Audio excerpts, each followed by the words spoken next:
When will we learn? You've probably heard that question before, and today Erik Wiese poses that to us in his non-manual speech, which will be 15 minutes. Here he is, Erik Wiese.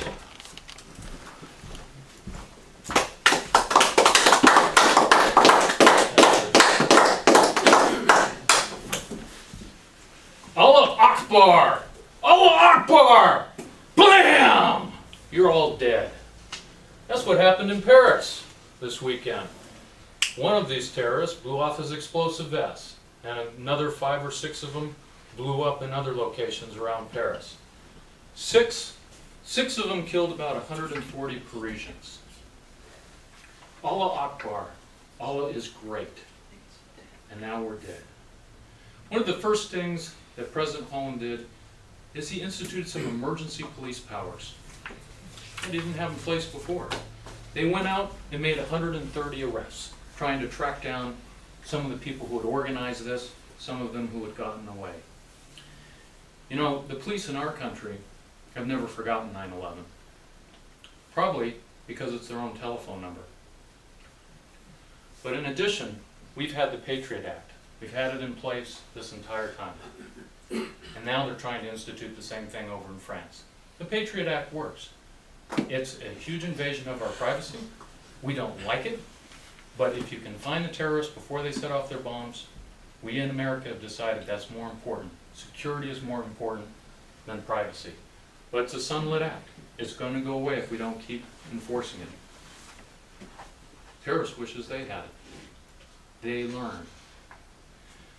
What else did President Holland do? He decided he was going to go bomb some of the ISIS refineries.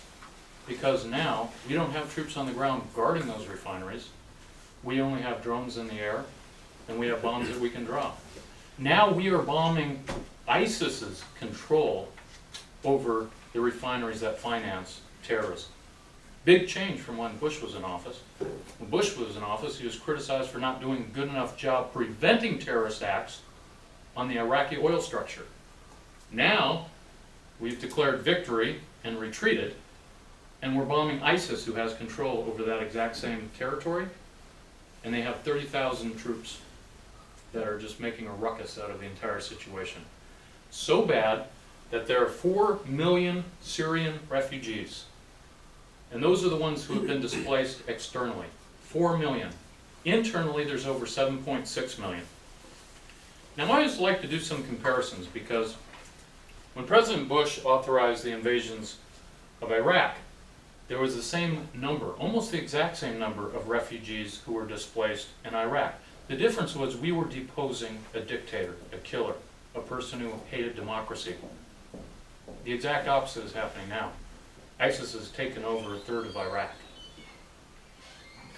So we have the Egyptian air. The Russians are suffering because of the power gap that's over there. Because we withdrew, Russia went into Syria. They wouldn't have gone into Syria if we told them not to, but we didn't tell them not to forcefully enough. So they went in there, and they've lost 260 lives of their own when Egyptian air got blown up. There's so many bombings in Iraq right now, they don't even make our newspaper. Nobody cares. There's 40 people who die every day over there that getting blown up. Turkey just had a recent terrorist attack, 130 over there. What this tells us is you can't run away from our responsibilities as leaders.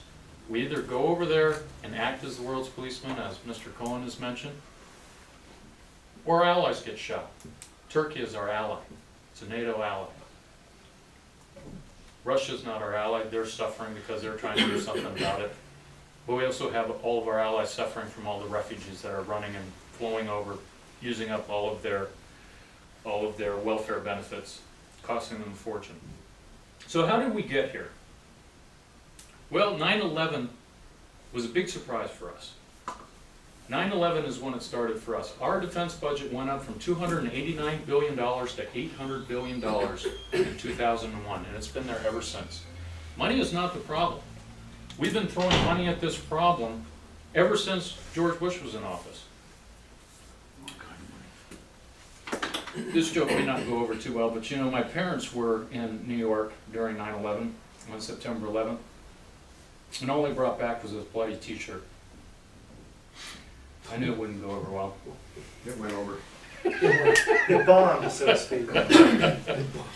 You know, That's a no, good you're joke. going on the list too, just so you know.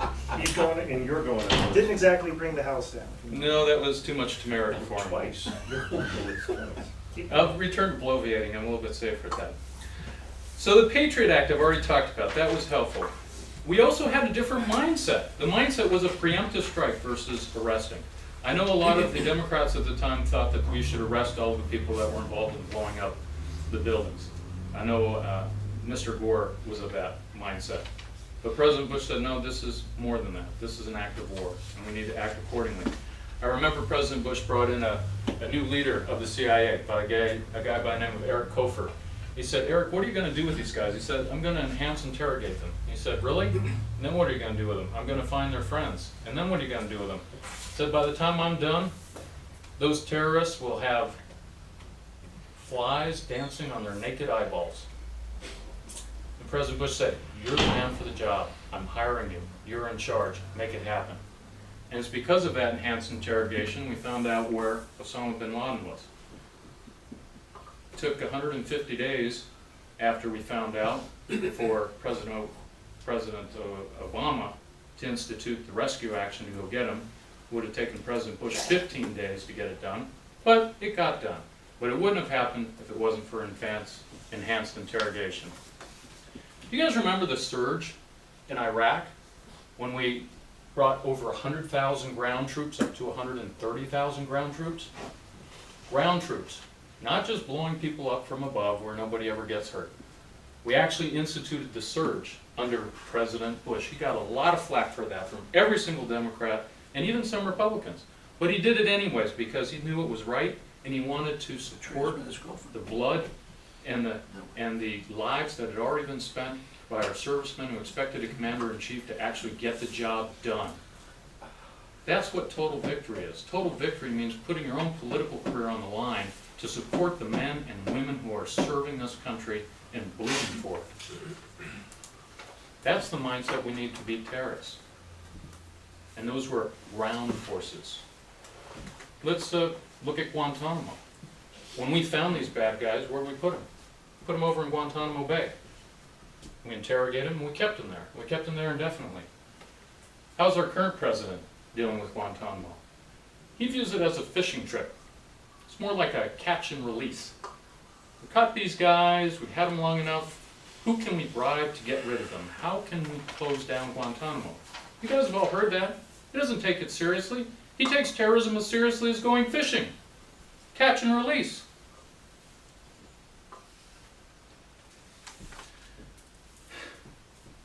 We need enhanced interrogation instead of relying only on drones. I have no problem blowing up the bad guys from above. But as John McCain pointed out recently, 3/4 of our bombers are coming back without having expended their ordnance. They can't find targets. If we don't have people on the ground, how do we find good targets? It's no good just going and bombing a desert, having nothing to show for it. We need good targets. We need people on the ground finding them out, identifying good ones. In the newspaper recently, we had a tragedy. Medical clinics got bombed instead of terrorist camps. That's a lot less likely to happen if you have people on the ground who can check on our targets. And finally, the Iran Treaty. What is going on with the Iran Treaty? The U.S. capitulation to Iran Treaty. I mean, this is just ridiculous. We had Stuxnets. Stuxnets was a way to get rid of all their centrifuges. It was a program with Israel and with the United States. It's a secret program that's not so secret. And we destroyed about 1/3 of their 10,000 centrifuges. We destroyed them by making them run too fast. And it blew up the ball bearings. And these ball bearings are so fine that you can only find them in the United States or in Germany, and we weren't selling them anymore.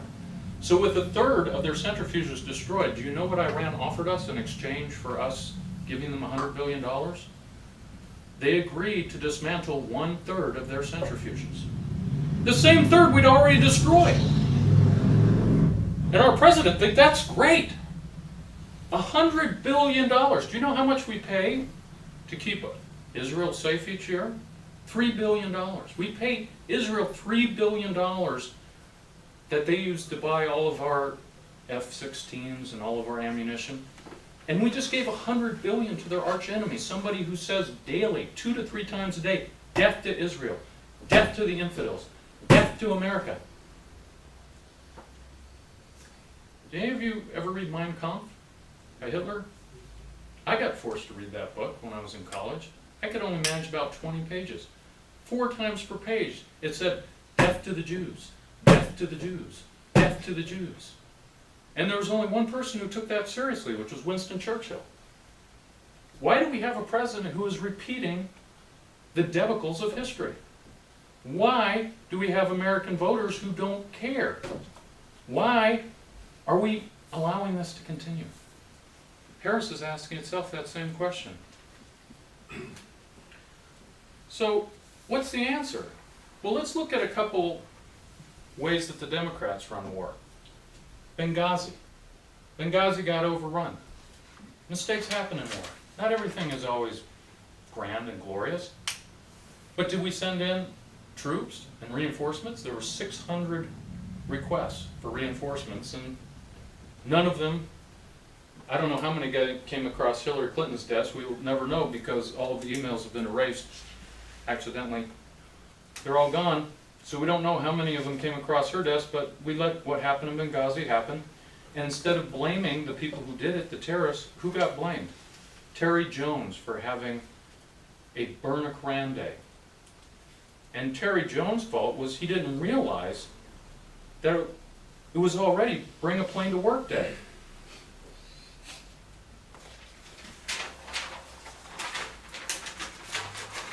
What's another thing that Hillary Clinton has done? 20% of our uranium supplies are in Canada. For $6 million that's been paid to the Clinton Foundation, she decided to authorize Russia buying that 20% of the uranium. There's a Russian company that bought it.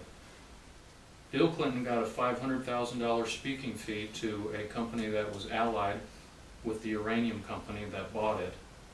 And so the State Department, not surprisingly, came out and said, oh yeah, that doesn't affect the security of the United States. We'll go ahead and allow 20% of uranium supplies to be purchased from our closest ally and given to people who are now invading Georgia, the Crimea, and putting extra troops into Syria. We can trust them. That's how the Democrats run a war. As long as the Clinton Foundation goes well, who cares? So what's the solution? The Mario Alexanders come out and said, we need to put 10,000 men on the ground. We need to put 10,000 men on the ground, and we need to get our friends to do the same thing. We need to get our allies, each and every one of them. We need to get Saudi Arabia, we need to get Jordan, we need to get Turkey, each to donate 10,000 troops. If we had 50 or 60,000 troops, we could mop up these ISIS guys with our leadership. That's how you fight a war. You act serious about it. It's not a fishing trip. It's not catch and release. It's not how big your speaking fee is.